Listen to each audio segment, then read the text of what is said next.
Hello, hello, hello, and welcome to AmeriCorps VISTA. We are extremely excited for you to start your service and participate in the first day of your orientation, launching your VISTA service. My name is Eric Powell, and I'm joined by Jennifer Brooks. We will be your hosts today from VISTA headquarters in Washington, D.C., and again, we echo our welcome to you. You will also see our colleague Scott Weinrobe in the chat and Q&A assisting us with the technology of the presentation.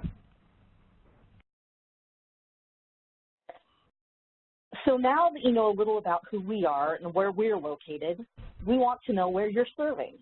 If you are unable to use the annotation tool, please write your city and state in the chat panel. With all of the people attending this webinar, it is great for people to start making connections and see who may be serving near them. Let's use the annotation tool to get a better visual. First, click on the marker icon at the top left corner above the slides. Then click on the arrow in the toolbar to activate and click on the map where you'll start serving as a VISTA member. As you know, we have VISTA members serving in all 50 states as well as in U.S. territories and tribal communities. So wow, this looks great. We've got a lot of people all over the place.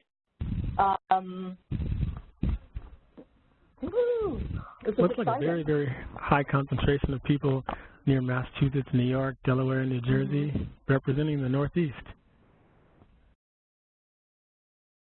And as you're looking at this map to see where you're located, remember that you can connect with each other through the VISTA campus map and on your online classroom by using the class roster.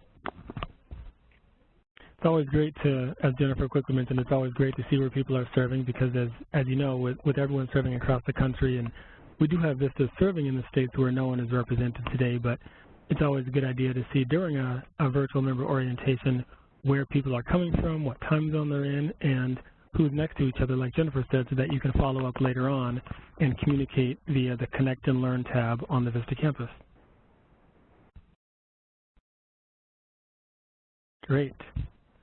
So while we're thinking about where people are serving and where they are, we'll go ahead and move to the next slide and talk about where we are in terms of your service in this webinar.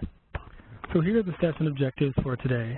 We're going to make sure that we describe the VISTA program mission and the program. Some of it you already know about. We want to make sure that you fully understand it. We're going to review a few of VISTA's most recent accomplishments. We'll identify support persons and resources that you will need to access and need to know how to get to during your year of service. Of course, we'll highlight some very important action items that need your attention today, immediately. And at the very end of the webinar, we will have a very special person administering the oath of service to you to officially enter you into AmeriCorps VISTA service. So let me welcome you to AmeriCorps VISTA. You're about to join a national movement with a very rich history. There are about 175 VISTA members beginning service with you today. And this month, about 400 VISTA members are coming on board. This year, more than 5,000 VISTA members serving in rural and urban areas in all 50 states and in several territories and tribal nations. Volunteers in Service to America, or VISTA, has been supporting and at times leading the charge towards economic equity for more than 50 years. Our strength comes from the talent, motivation, and energy of our members, soon to be one of you. So let me thank you for stepping up to share your skills and passion to serve our communities. It is an honor for me to welcome you on behalf of the VISTA program. I hope you feel the warmth and support from us and your fellow VISTA members. Now, as we're just getting to know one another, let's take a look at a few milestones in VISTA's history that have led us to this moment. The VISTA program was born out of the civil rights movement and the war on poverty in the mid-60s, and social equity and economic opportunity remain at the heart of our mission. Our first volunteers, as you probably know, were assigned in 1965 to Appalachia, Hartford, Connecticut, and the camps of migrant farm workers in California. President Johnson, whom you can see in this photo, said to those first VISTAs, "The initials of your organization spell VISTA. It is an appropriate name, for you will be opening up new vistas of hope for the poor, achievement for yourself, and greatness for your nation. And then fast forward about 30 years to 1993, and VISTA joins AmeriCorps, becoming part of a network of national service programs of the Corporation for National and Community Service, or CNCS. You may have heard of some of the grantees and partners: Habitat for Humanity, City Year, Teach for America, as well as the Rockefeller Foundation and Service Year. That's in addition to the programs we manage directly in CCC, FEMA Corps, and Senior Corps, in addition to AmeriCorps VISTA. You're joining the ranks of over 220,000 VISTAs that have served. And just to name a few of those, George R.R. Martin, author of Game of Thrones, served as a VISTA. Senator Jay Rockefeller of West Virginia, Ray Magliozzi, you know, Click and Clack of Car Talk, and Congresswoman Gwen Moore of Wisconsin, just to name a few. We know that the VISTA program is committed to economic equity, but if someone were to ask you, what is VISTA's mission, how would you be able to explain it? What really makes VISTA unique in the government? Well, this is our elevator speech. The VISTA program strengthens organizations that alleviate poverty through the mobilization of volunteers and resources. And in addition to our mission, there are 4 principles that underpin the program. The first is ending poverty. Every VISTA project and every VISTA member aims to end or alleviate poverty one person, one family, or one block at a time.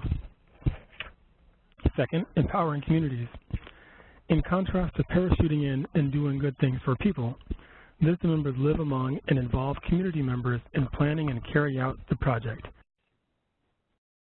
This is often facilitated by your sponsor and supervisor, but strengthening and improving the community is our long-term goal through learning about values and beliefs, assumptions, community development principles, and principles of good practice.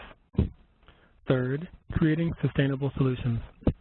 Whatever you develop or create, and we know that you'll be creating a lot during your year of service, it could be a process, a system, or resources. The goal is to develop them in such a way that people will be able to use them once you're gone. And finally, but not last, building capacity. All VISTA members aim to either increase the size of a project, increase the number of people served by the project, improve the project's efficiency, or improve the project's impact on the community. That is how we measure capacity. So since we talked about building capacity, let's spend a moment going over capacity building and what that actually looks like. In the VISTA mission and principal goals of the program, there was a tutorial that you went through where you learned that the work that you should be doing on your project needs to be focused on building the capacity of your organization as opposed to doing direct service. This is a unique aspect of the VISTA program as it relates to all other AmeriCorps programs. Quickly, capacity building, in essence, is about helping your organization do more with what they have in order to serve more people or operate more efficiently. Direct service is about serving the community in more physical or tangible ways. So to make sure that you understand the difference, we're going to play a quick round of this or that to explore the differences between capacity building and direct service. I'm going to read a service activity, and using your annotation tool, the same one you used earlier to put your pen on the map, indicate whether you believe the activity is capacity building or direct service. So first up, we'll start with recruiting volunteers to build houses. Use your annotation tool to determine whether you feel that this is an activity that builds capacity or if it's direct service. And as we see people coming in, it looks like so far 100% of people are in the capacity building category, and that is the correct answer. And that's simply because you're not the ones actually building the houses, you're recruiting the volunteers and getting them engaged so that they can do the direct service. Great job, everyone. Jennifer, I'll pass it to you. What's the next one? Thank you, Eric. So how about delivering Meals on Wheels? Okay, we overwhelmingly are going towards the direct service. And That's excellent. You guys are, you know your stuff. Yeah, it's delivering Meals on Wheels, and that is direct service because rather than facilitating, it would be the person would be actually delivering the meals themselves, so that would be considered direct service. So you guys are excellent. You're on the money today. Woohoo! Let's keep it moving. See if you get another one right. Teaching a financial literacy course. If you're doing the teaching of the financial literacy course, do you think it's direct service, or do you think it's actually capacity building of the organization? So people are getting a little bit creative with their marks, circles, and dots. And most people on the direct service side, but I see people are holding out with capacity building, so we'll move to the answer, and the answer is direct service. And that's simply because in this example, you were the one actually teaching and facilitating the literacy course. A VISTA member in this situation wouldn't actually be teaching the course. They might be helping to put together the curriculum or develop the design of the course so that others can be sustainable in teaching it. And how about next, organizing a fundraiser? What do you think about that one?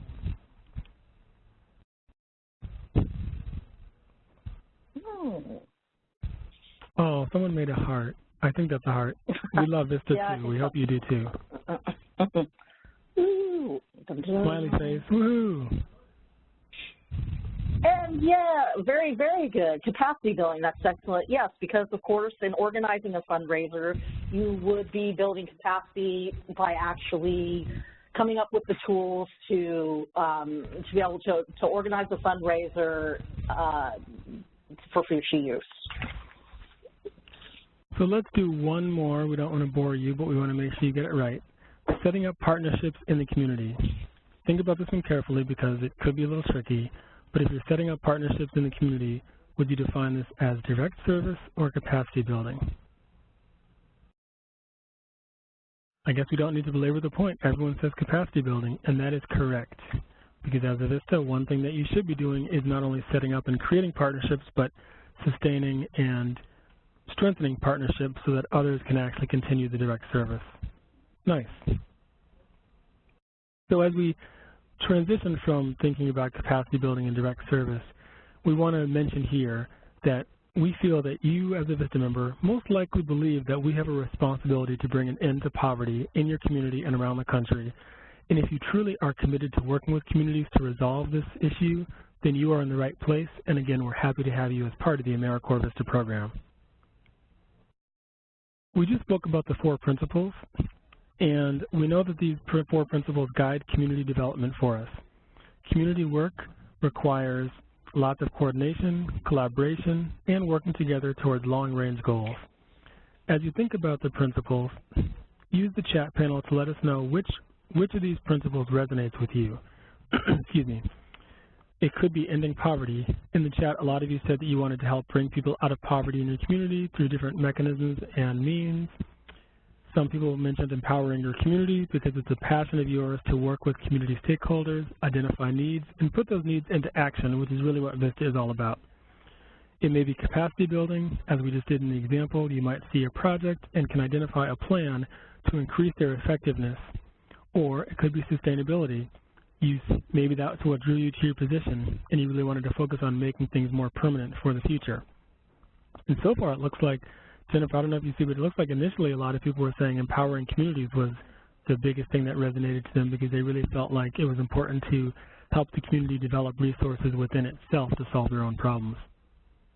Yeah, very excellent and noble.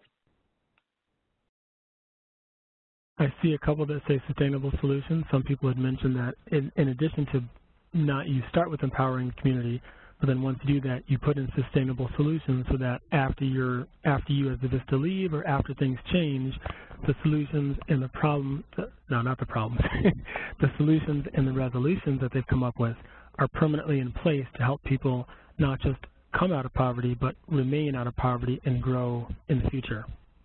So, as you keep these coming in the chat panel, no matter which principle you have the strongest connection, your work as a VISTA member will address all of these principles during your year of service. Progress in this type of work can sometimes be slow and incremental, so please just be patient. We know that it's important to know that our work is not just about fixing stuff, but it's also about sharing perspectives and skills. the results of your work as a VISTA member may not be immediately apparent, and there's a slim chance you may not even see a lot of progress over your 365 days, but that's not to be afraid. That's just to know that this work does take time and you are making a difference. So just understand that once you step back, you'll be able to see the larger changes that have resulted from your work and the impacts that you have made.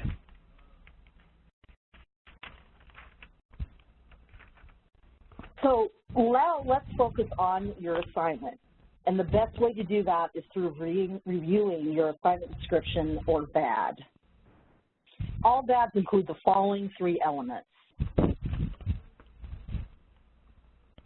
Project goal, which is related to or identical to the goal of your project. Objectives, which describes what you will achieve by the end of your service year. The objectives are a bridge between the project goal and member activities. And then member activities specify what you will be doing this year. Those activities add up to the objectives, and the objectives to the goal. Each of you has your own VAD, no matter how many of you may be serving or have served at the same project.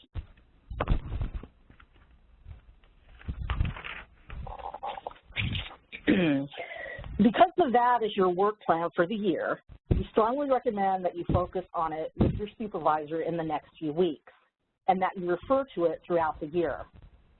There is a worksheet on the Starting VISTA page with the coursework that can help you work out the VAD's various elements. It includes you and your supervisor discussing your tasks step by step. Be sure to download that worksheet and be prepared to discuss your assignment description with your supervisor soon. Set up a meeting with your supervisor right away if you haven't already done so. The VAD is the best place to start a conversation about your service year.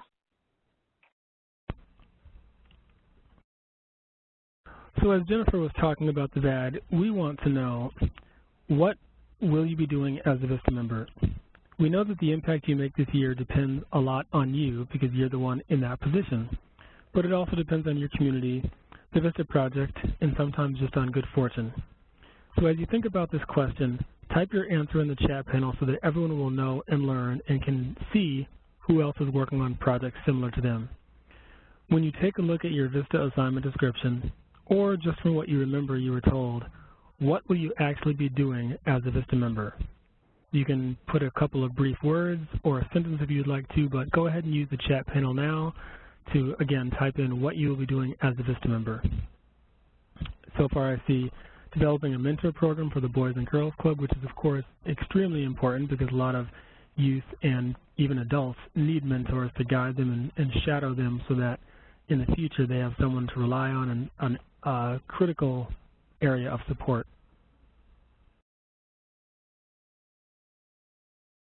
A lot of them coming in quickly. Let me see. Building capacity, writing grants for the garden so that they can grow, applying for grants, organizing volunteers, building capacity, reducing food insecurity. That's huge in many parts of the country. Elevate mental health, I can't see out the word, but it looks like destigmatization. So helping people to not be so critical about mental health and not be, working around dealing with mental health issues in a respectful and polite way. Food security, wow, you're all doing a lot. See, it's great to see this because obviously each VISTA member's VAD focuses on sometimes 2, 3, 4, 5 activities or more, but to see how some of you are working on similar things and some of you doing different things, it's great to see all across the country. Yeah, there's definitely a lot of exciting things going on here. Educational career support, garden school curriculum, improving service delivery of a community engagement model, youth build. And really quickly before we move on, I just want to take a minute to say, as you're still continuing to type things in, just take a quick second to look at some of these and just read them to yourself and think about, I am only one VISTA member and I have my VAD, but to think, as Jennifer said, there's about 165 people on this webinar alone, and about all the VISTAs. Think about the impact that, yes, you're just one person, but you're one very important person making a very important difference in your community. So just remember that when times get challenging, when times are happy, that your taking one huge step towards eliminating poverty in your community and making a huge difference. So we're really excited to hear that. But as we think about that and we transition to the next slide, so what? There were a lot of really wonderful things mentioned in the chat, but we really want to ask, so what? So what if you plan a community meeting? So what if you happen to be writing a grant to secure money for a program? And so what if you recruit volunteers? And so what if you're writing a lesson plan for a curriculum? So what? It's important to know that the impact you make this year does depend on you, and it also depends on your community, your VISTA project, and a lot of times on good luck. Think about the so what when answering this next question. What impact do you hope to make as a VISTA member?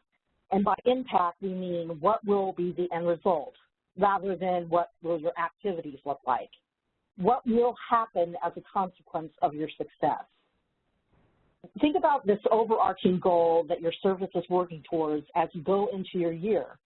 The work isn't always immediately satisfying, but it is important, and keeping the impact in mind will help you get through when times may be tough or you feel like you're not making a difference. While we wait for some responses, one example is, I'll give a really quick example. When I was a VISTA, I did a lot of stuff around education, and that was what I actually did. But the impact I was hoping to make was that people in the community would not only become smarter, and more so importantly, that in addition to gaining better access to education, people in the community would have access to different resources that they could use to help them. So you go from what you're actually doing to how it'll make a difference in the community. So yeah, these are coming in. I see improving processes and marketing to assist my host organization, and a therapeutic farm to end intimate partner abuse in families and communities. That's powerful. Helping refugees.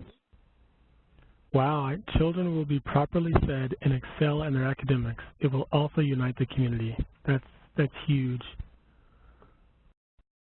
Greater services available to the community, sustainable future for campus resource pantry so that college students will not have to worry about choosing between their basic needs and education, which of course directly impacts the community as well.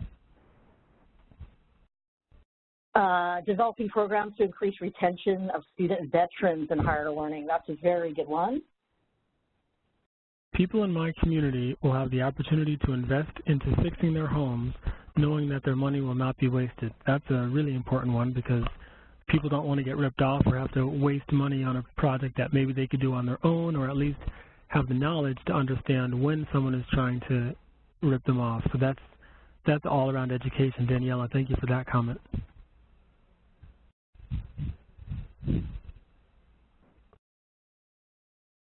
So I'll read a couple of quick other ones, and then we'll continue on. The rate of students finishing secondary education will increase, as well as that of those going into post-secondary ed, because as we all know, education is one of the many, many things that helps bring people out of poverty. It's not the only factor, but it's a very, very important one.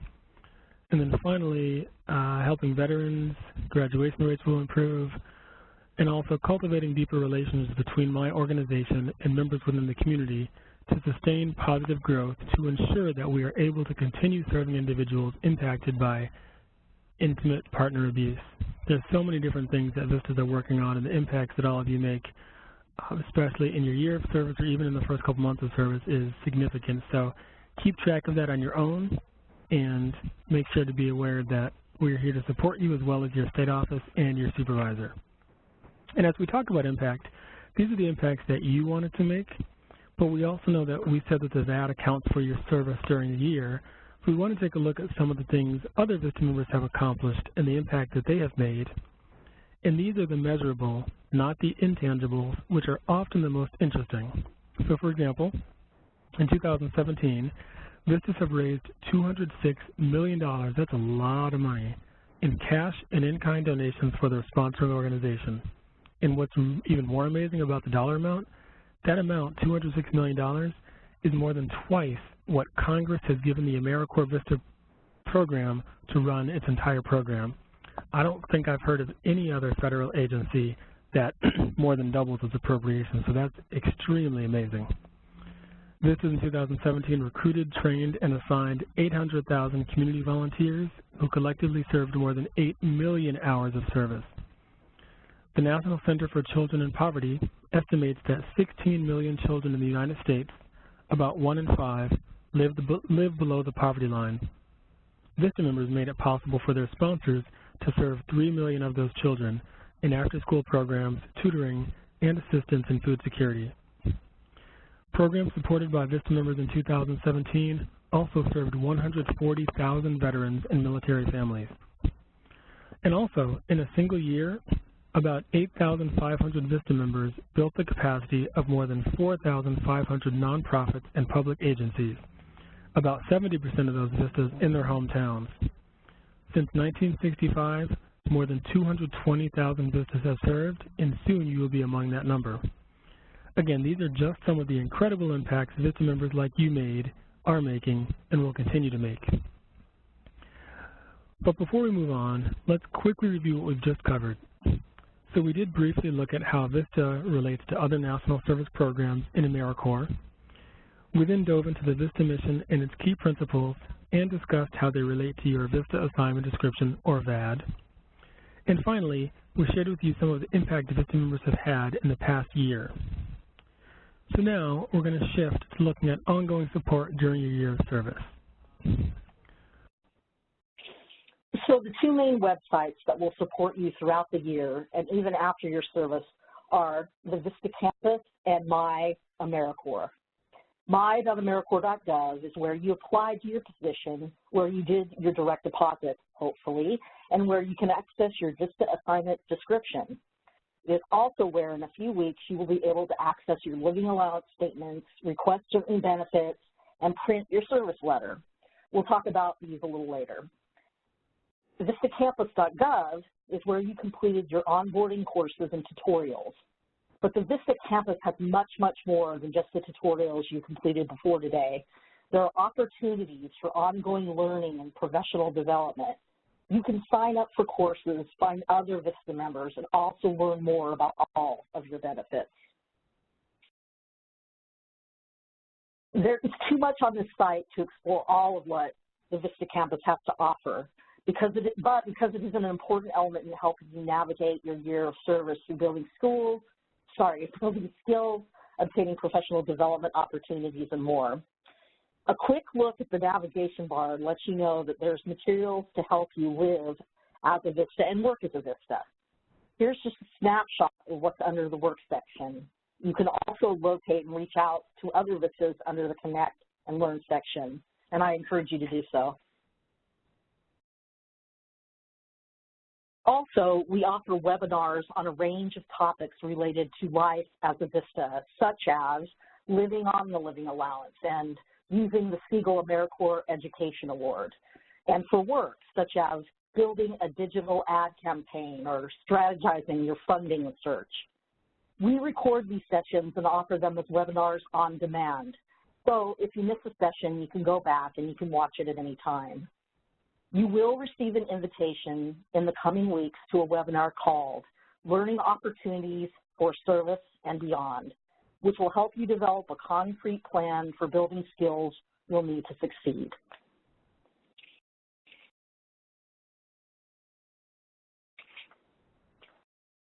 We'll also offer 2 longer courses to VISTA members, one on volunteer mobilization and one on resource development and grant writing. The courses combine live webinars, online discussion groups, readings, and assignments. The courses are free, and if you pass, you can receive college credit recommendations. The next round of course offers is slated for fall. Space is limited, so go to the online courses page on VISTA Campus for more details. And yes, Jennifer said free, F-R-E-E, which is a word that we all love. So take advantage of those when you can. Excuse me.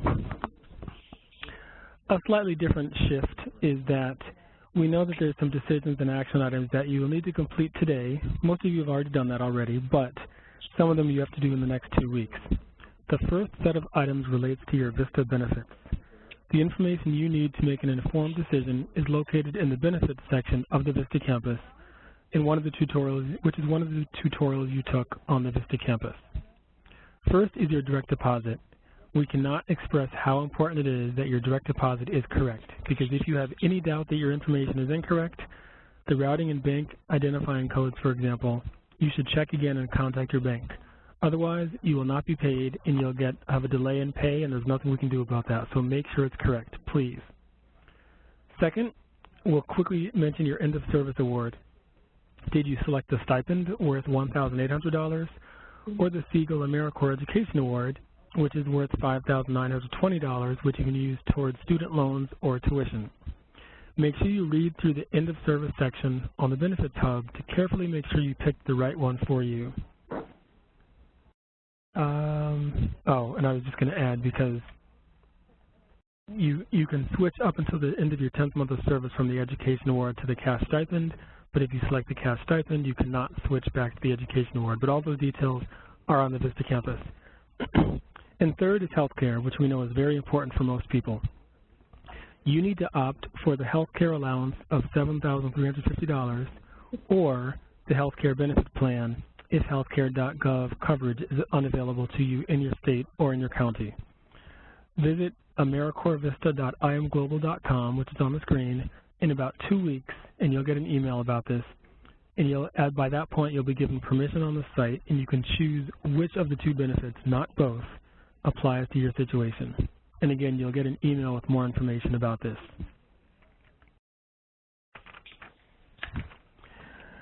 Also, you may have additional benefits questions at different times throughout your year of service. So you should first review the benefits section of the campus for your answer. You will want to know the details about health care, end of service benefit, federal loan forbearance, child care, the online courses for credit that Jennifer just mentioned, and a whole lot more, so that you know when and how to take the necessary steps to make use of your benefits. And yes, what we said is important, that a lot of your benefits, you have to initiate the action. They won't automatically start, so read the details. If you cannot find the answer on the VISTA campus, then you can look through the VISTA Member Handbook, which is also on the VISTA campus. So first you check the benefits section, then you check the VISTA Member Handbook. If all else fails, you can contact the fabulous VISTA Member Support Unit, and you call them around benefits, help with my.americorps.gov, and general assistance. And just a reminder, to reach the VISTA Member Support Unit, also known as VMSU, you would need to contact the National Service Hotline at the number on your screen.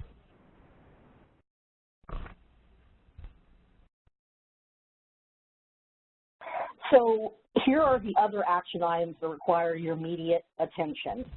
If you haven't completed your onboarding forms in your my.americorps.gov account, you are on the verge of not entering service today. And if you especially haven't accepted the terms and conditions of service, you are definitely not becoming a VISTA today. Those are very important. Secondly, you should make a copy of your VAD and set up a meeting to discuss the project and your service year. And then get fingerprinted, preferably this week, and submit criminal history questionnaire if it is applicable. You should have the fingerprinting materials. If not, get them from your supervisor.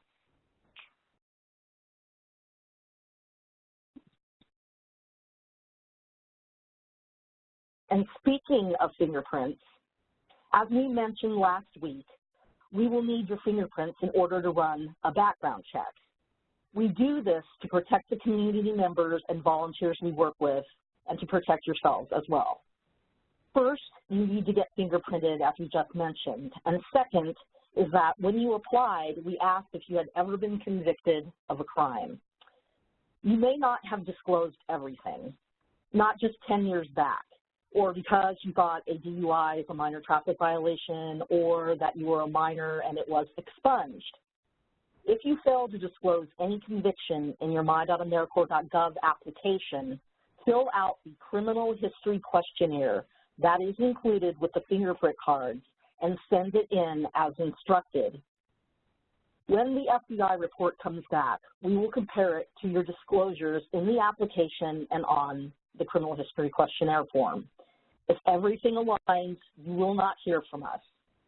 But if there is a conviction you haven't disclosed to us, it is grounds for dismissal, and we will have extensive follow-up.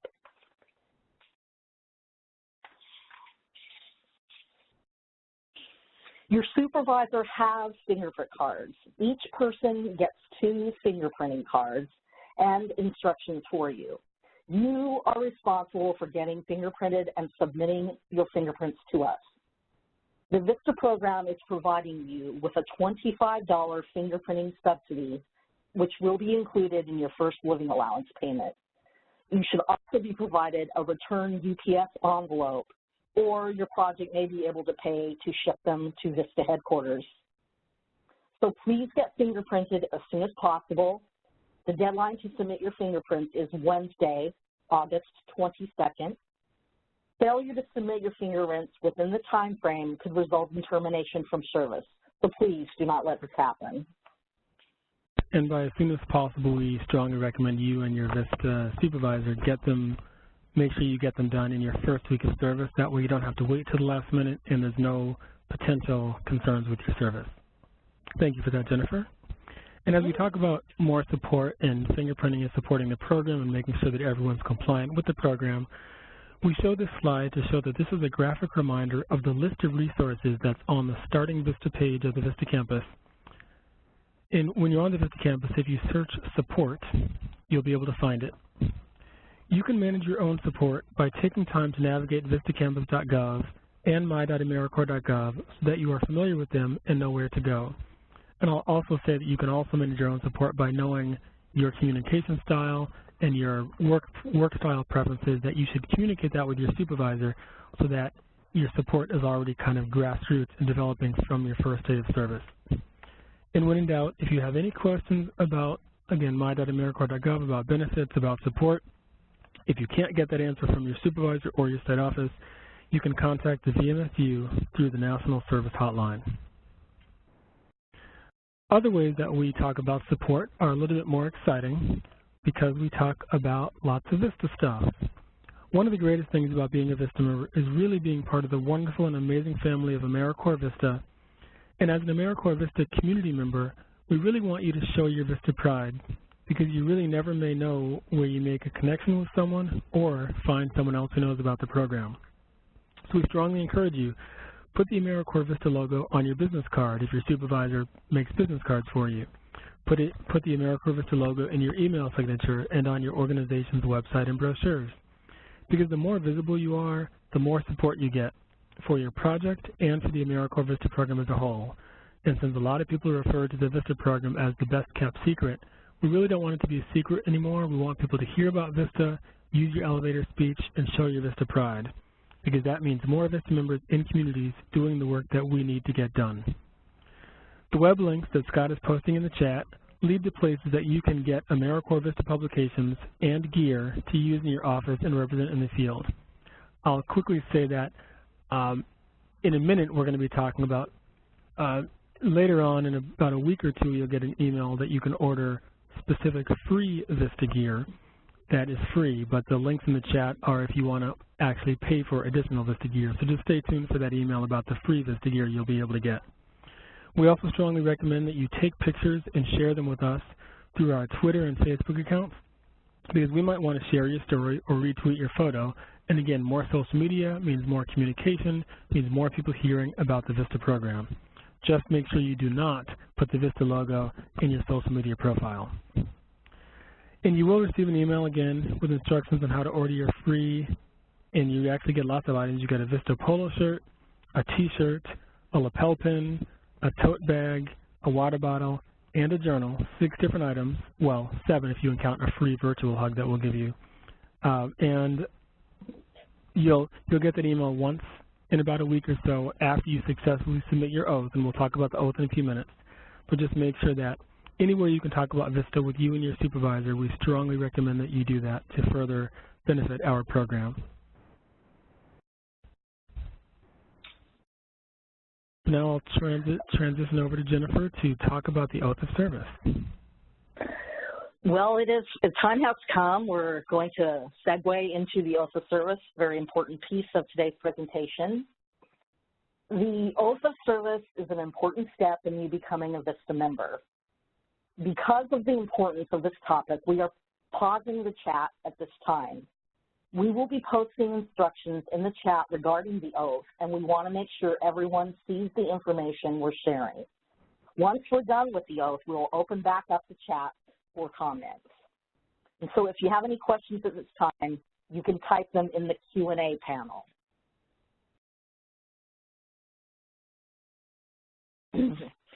So now you're ready to take the oath of service. To do this, you need the AmeriCorps VISTA Oath form, which your supervisor should have given to you. If you don't have it handy, you can print it from the VISTA campus using the link in the chat. Remember that you will also need another person in the room with you who will witness your signing the oath form. I have a few instructions for filling out the form. These may seem obvious, but you'd be surprised at the things people submit to us. Failure to submit a correct oath according to these instructions will result in a delay of you becoming a VISTA member and will also delay you receiving your benefits. Please pay close attention to the information we display on the screen as well as mentioned verbally. If you don't have the form printed out right now, please take note of the information we are sharing and after the session, fill out your oath form. We don't want you to miss important instructions while you're trying to print the oath.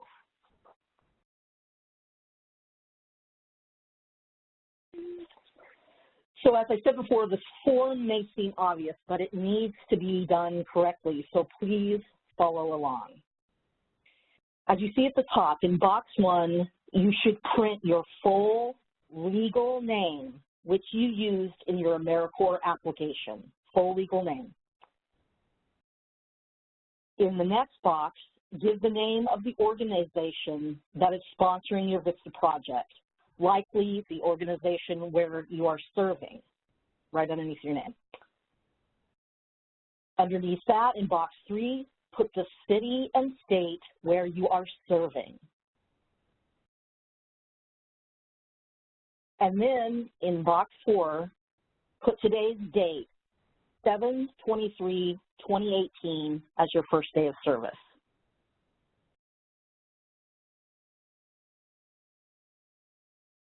In box 5, list the name of the CNCS official who is administering the oath to you, which is myself, Jennifer Brooks.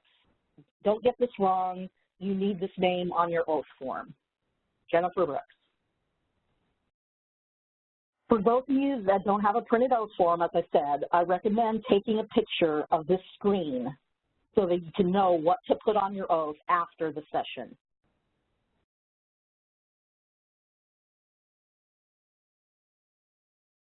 And now that the logistics are out of the way, let's consider the oath you're about to take, because you shouldn't take it lightly.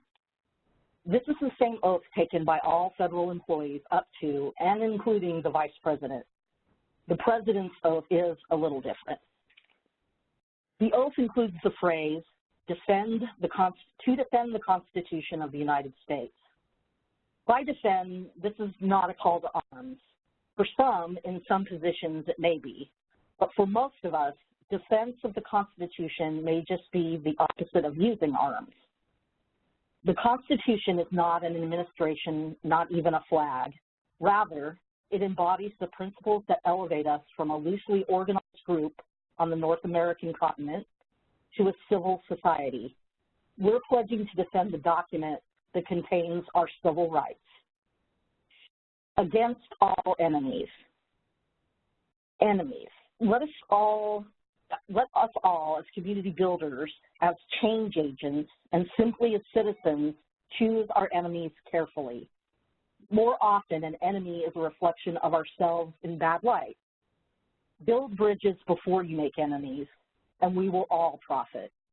In the context of VISTA, of course, the enemy is what? Poverty. Okay, 2 more things about the oath. First, you may replace the word swear with the word affirm, if you so choose. You may also omit the phrase, "So help me God." I want to recognize that since we're all in different locations around the country, scattered in so many sites in so many states, that we don't have the benefit of hearing each other's voices as we recite this. But it's pretty cool to know that as you're taking the oath, scores of fellow VISTAs are doing the same thing at the same time all across America. It may seem awkward to recite the oath aloud when you're alone in your room, but really, you're taking the oath for yourself. So do it for you and make it count.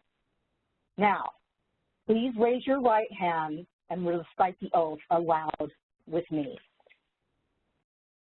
I do solemnly swear that I will support and defend the Constitution of the United States against all enemies, foreign and domestic. That I will bear true faith and allegiance to the same. That I take this obligation freely without any mental reservation or purpose of evasion.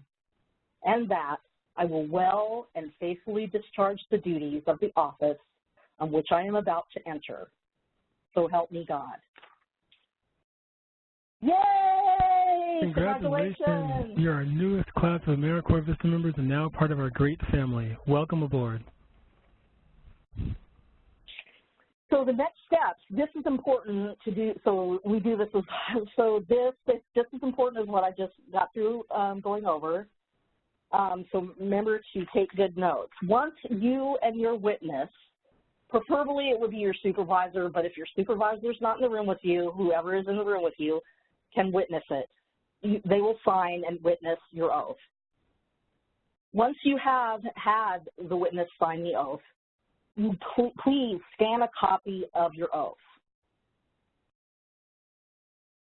Make a PDF of the form completed and signed, not a photo of the form. This isn't like depositing a check. Scan the form in your office's scanner so that it generates a PDF file. Then, attach the PDF scanned copy of the oath to an email and send it to the VISTA Member Support Unit at the following address. That address is on the screen, vmsu@cns.gov. Again, vmsu@cns.gov. This must be done today.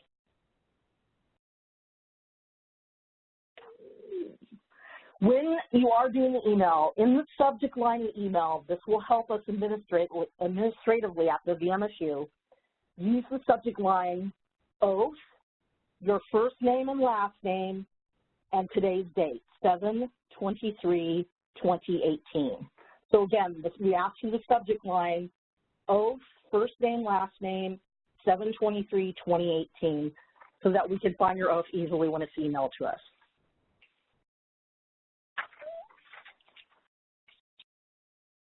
So I know I went over that quickly, so let's just summarize the steps that we have just gone over. Put today's date as the date entered on duty, 7/23/2018. List Jennifer Brooks as the CNCS official. Have your witness sign below your signature. And then email a scanned copy of your oath in PDF form to vmsu@cns.gov with the subject line, oath, your name, today's date, 7/23/2018. And please, again, this must be done today.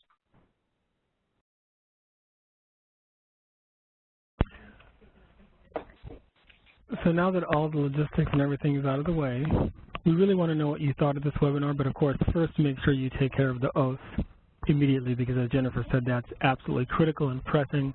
We'll leave the WebEx and webinar up for a little while so you can do the poll, but please let us know what you thought.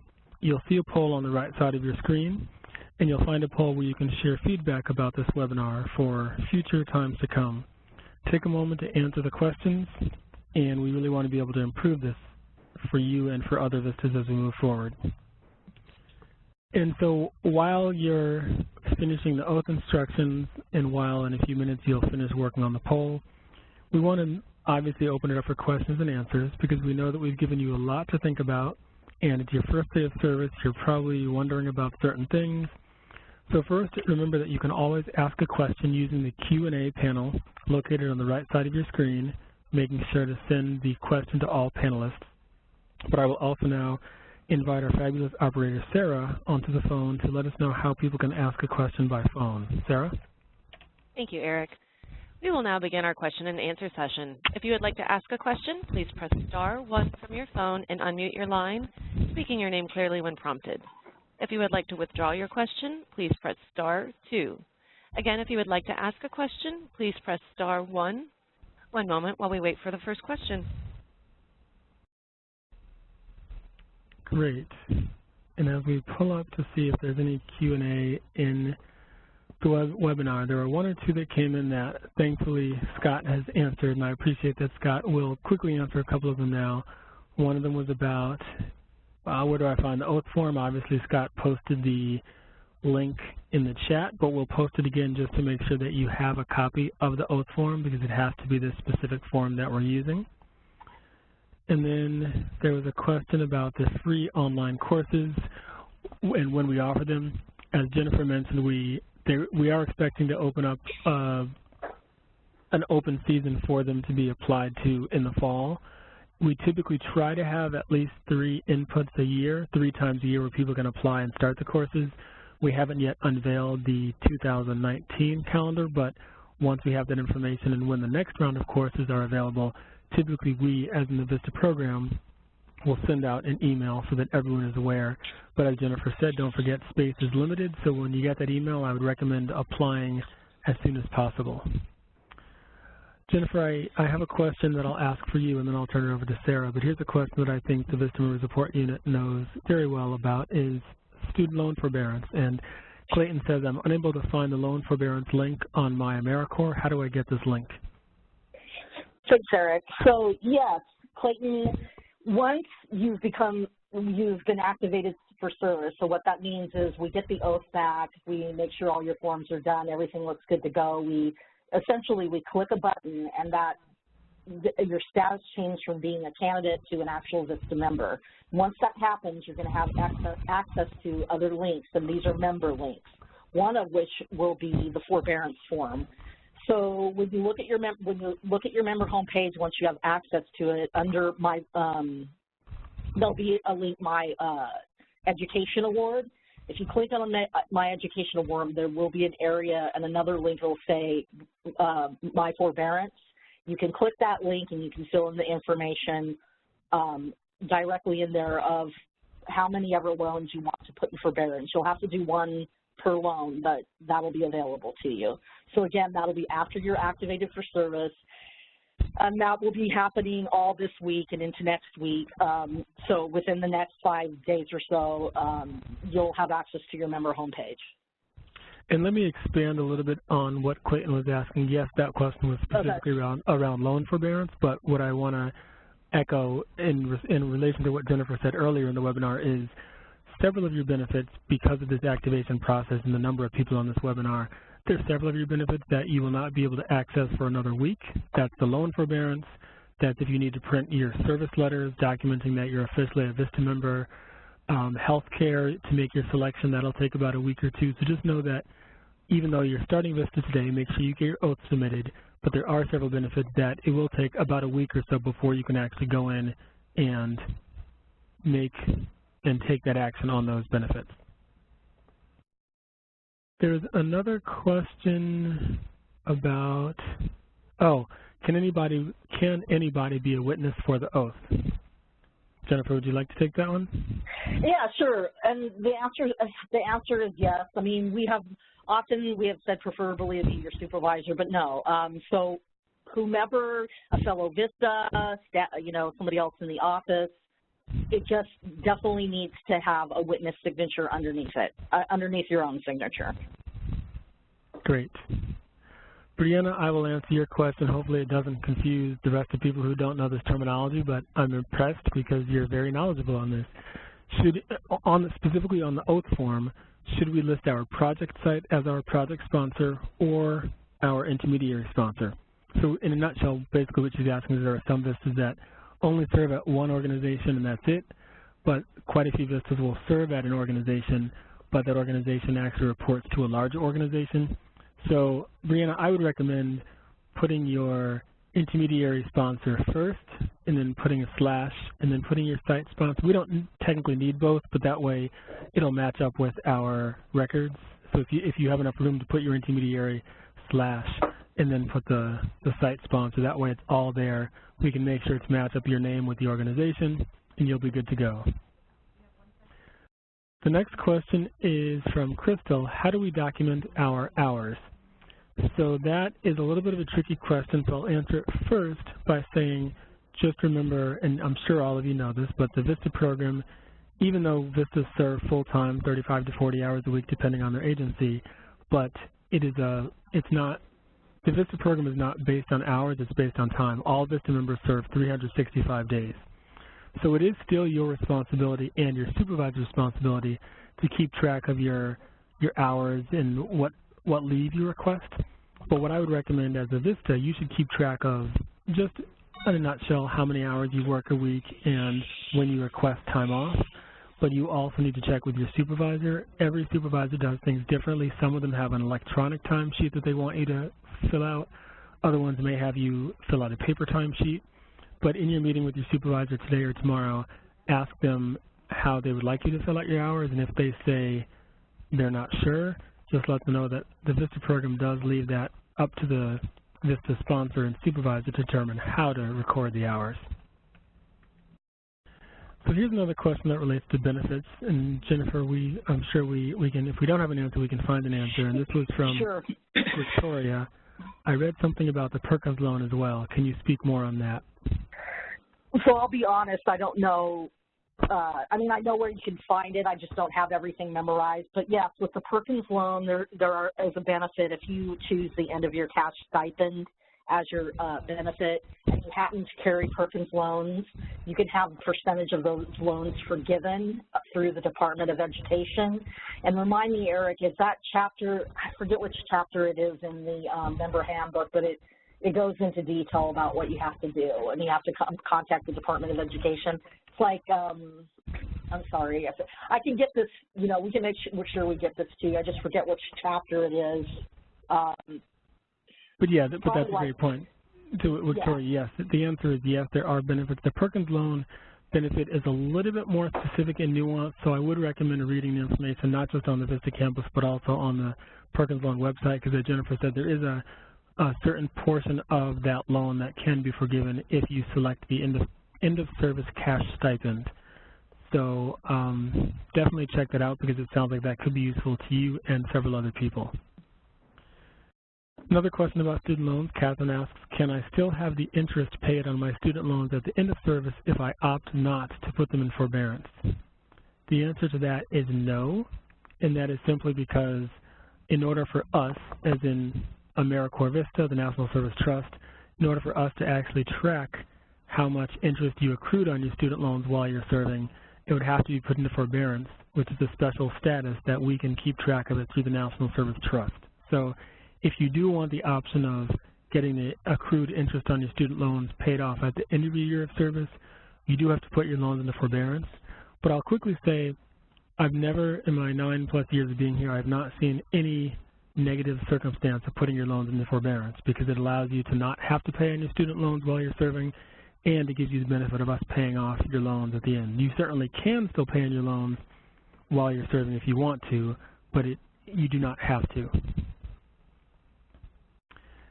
Daniel asks a question about, should we apply to our state's healthcare.gov website or wait till we receive our insurance options? Jennifer, do you want to answer that one, or do you want me to? I'll jump in there a little bit. So, I mean, definitely you're going to receive information about, you pick one, you have two options with AmeriCorps. And of course, because of the Affordable Care Act, everybody needs to carry insurance. So those options that we briefly discussed today and also last week, there's the healthcare allowance, and then there's also, and the healthcare allowance applies to people that are carrying their own insurance. So when you go to the IMG website, it's going to lay out specifically what you need to do, and you'll create an account on the IMG website. But if you don't already have insurance, like you're not on someone's, your parents, or you don't have Medicare or whatever it is, and you have to seek out your own, you should definitely, as soon as possible, go through the marketplace to get that, to start the process of acquiring your own health insurance. And then I guess, Eric, can you jump in? Sure. What Jennifer said is correct. And in addition to that, Daniel and everyone else, you want to make sure that right now is the best time to start doing your research so that when you get the email from the International Medical Group in a week or two, you'll know your options. Generally, our first recommendation is before you do anything, go to healthcare.gov/exemptions and find out if you're one of the Americans based on your household income and family size and everything else. Check to see if you would be exempt from the Affordable Care Act from having to have insurance, because that will be really what determines which of the two benefits you would qualify under our plan. So it's just healthcare.gov/exemptions, or you can just go to healthcare.gov and search for exemptions, but there's a calculator that will let you know if you're exempt, and then from there you can make your determination so that when you get the email from the International Medical Group, you know which option actually fits your situation. Let me see. Lisa asked a question about having to step out temporarily during the webinar and not being able to submit an oath today. So Lisa, I would say first email me, respond to my email just so I have it on track, and I'll follow up with you. But we do need everyone to get their oath form in today. I'll talk with you offline to figure out what other options we have, but really because in order for us to get you activated on time, like Jennifer said, make sure we can get you paid on your first pay date and make sure that all of your official VISTA information is available to you. So send me an email and you and I will work with Jennifer and make that happen.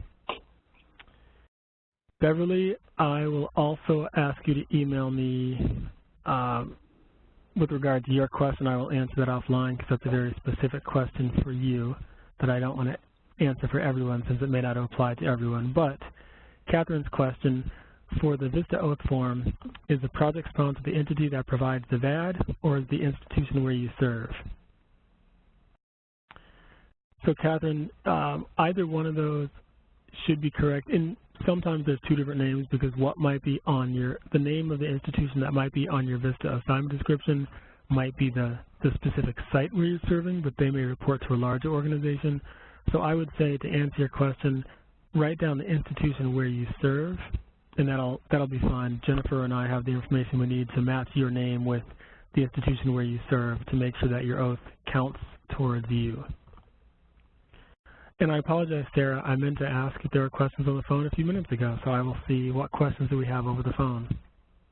We currently have no questions over the phone line, but as a reminder, if you would like to ask a question, please press *1 from your phone. Thank you, Sarah. So while we wait a few more minutes to see if there's additional questions, we'll probably wait about 7 minutes maximum until 4:15 Eastern Time, unless there's no questions. But we do want to make sure that as you are starting your year of service, you might have questions directly for your supervisor, which is fine. So write those down and make sure you set up a meeting with your supervisor this week. If you have any questions general questions about benefits that are not specific, we can try to quickly answer them. If you have questions about the oath form, but we know that you all are also, many of you are probably getting towards the end of your day unless you're in the Midwest or West Coast, but any other remaining questions while we wait just a few more minutes, don't forget to fill out the oath, and if you don't remember what the oath said, if you scroll back up in the chat panel, we posted a summary of all the things you need to do to make sure the oath is completed and submitted correctly. So please make sure you do that today. If you have any specific personal questions, not that I want to deal with a personal question, but if you do, feel free to respond to my email and I will try to get back to you by tomorrow so we can handle it offline and take care of whatever your questions or concerns are. And then the last thing I'll mention is if you don't know who your supervisor is, and sometimes we get VISTAs who start service and they haven't met their supervisor yet, or they have multiple supervisors, first obviously check with the people at your site to confirm that so-and-so is your supervisor. But if you still are not sure, or if there's a lot of lack of clarity, you should reach out to your your CNCS state office. And so, for example, if you're serving in Florida, you would contact them by the two-letter state abbreviation FL at cns.gov, C as in Charlie, N as in Nicholas, S as in Samuel.gov. And that'll go to everyone in your state office, and they'll be able to take care of it. So, Sarah, I do see we have one or two questions coming in the Q&A, but I'll turn it back over to you to see if there's any questions on the phone. And we still have no questions on the phone line. Okay. Thank you. So I see 3 or 4 people who are saying the supervisor is not around. Again, as Jennifer mentioned, we prefer your supervisor to be the person that witnessed, but if your supervisor is unavailable for whatever reason, anyone else in the room with you, or even if there's someone next door that can sign, they can be your witness. If you are the only person at your site today, that's a concern in general, but I would say email me and I will talk to you offline so we can figure out how quickly we can get that oath. But we do need a witness other than you. You have to sign where it says AmeriCorps VISTA member signature, but we do need a witness, someone else, to sign the witness signature for it to be a valid and perfected oath. Jennifer, do you have any other closing comments before we move to the final slide? No, just that I just want to wish everyone luck, and this is a big adventure and it can be challenging, but I think what you'll find is it's overall a really rewarding year, and all the skills that you learn and all the trials and tribulations that you may face, it's going to make you stronger as a person, and it'll also help you in what other other jobs or future endeavors that you should go on to do later. It's a real good grounding. You learn a lot of great skills. So I just want to, it was a pleasure to be on this webinar with you. And welcome, and again, welcome to VISTA. And good luck. And just also the VMSU, we are member support. We're there. You can reach us through the National Service Hotline, and we're there to help you with any questions should they come up. Thank you for that, Jennifer, and I agree with that. As we move to the final slide and begin to close out, I will first say if you have additional questions, again, you know your point of contact, your supervisor, the VISTA Member Support Unit. I, Eric Powell, am generally not the first point of contact, but if you are out of all options, I can certainly try to point you in the right direction. But thank you again for everything you do. For Jennifer and I and the entire CNCS staff, it truly is an honor to welcome you to AmeriCorps VISTA. We're very, very thankful for your participation today, and we again want to welcome you to the VISTA program. As Jennifer said, wish you a lot of success, and we'll leave you finally with this quote from Lyndon Johnson that many of you have probably heard before. On your idealism and on your success rests much of our hope for the final elimination of poverty in our American life. That is what you all as VISTAs are doing. We're very, very proud to have you on board. Thank you and have a great day. Thank you.